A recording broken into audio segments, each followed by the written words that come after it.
Nabeul, c'est un endroit que j'aime beaucoup, qui est un endroit connu par les touristes, à côté d'Hammamet évidemment. Mais nous, on est venus ici pour des affaires sérieuses, pour l'éducation, parce qu'il y a une très belle école, où je suis d'ailleurs ici, dont la directrice est là, et qui accueille environ 80 enfants.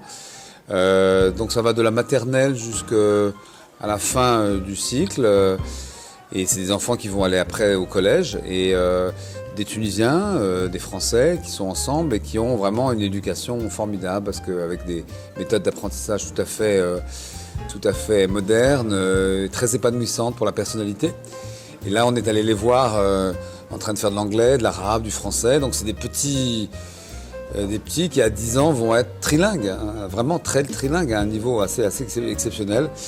Et donc c'est l'école Georges Sand, qui est une école qui dépend d'une école, d'un lycée, qui est le lycée de la Marsa, qui accueille lui des milliers environ 1500 élèves. Et on est très heureux d'avoir cette école française à Nabeul. Voilà. Et si un jour il y a un collège à Nabeul, on serait très content, parce qu'il y a beaucoup aujourd'hui de personnes privées qui veulent créer des établissements d'éducation. Je pense à Sfax, on va construire une grande école française qui va aller de la maternelle jusqu'au lycée.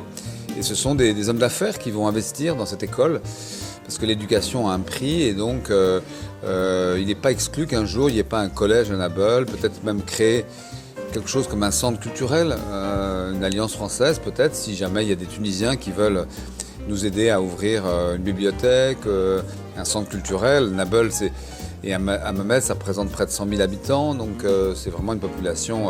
Voilà. Puis quand on est à Nabeul, on ne va pas forcément à Tunis, donc c'est important que notre pays soit présent aussi ici dans votre circonscription, puisque c'est là où Cap FM est installé. Cette école existe depuis 1956.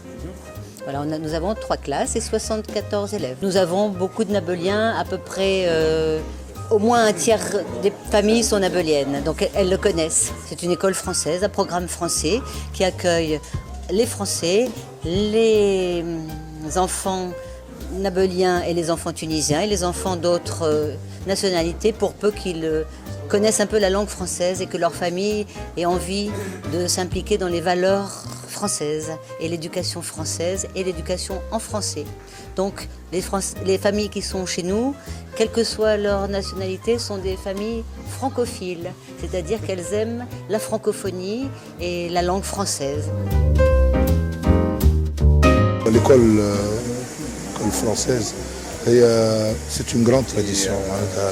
تقاليد كبيرة في التعليم، والواقع أن ولادي أنا تولدوا في دمشق، ودرت قريت جميع المسوغات البيداغوجية نتاع عدة مدارس، لأنه في دمشق في 2008 و2009 فما جميع أنواع المدارس الإنجليزية التركية.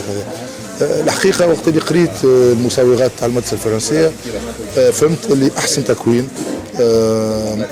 للأطفال وللشباب حتى البكالوريا. الجامعات فما جامعات كبيره في فرنسا، انما التكوين على الغصن المشترك الترون كومان هذا حاجه تظل نموذجيه في وجهات نظر او في الترتيب البيداغوجي والشغل والتحصيل اللي هو تتبناه المدرسه الفرنسيه. تعطي بلوس، تعطي إثراء، تعطي معلومات مبوبة مرتبة منظمة تصاعدية، تخلي الإنسان الشاب وقت اللي ولا البنت وقت يوصل لسن البكالوريا يكون مهيئ أن يدخل الجامعات الكبرى.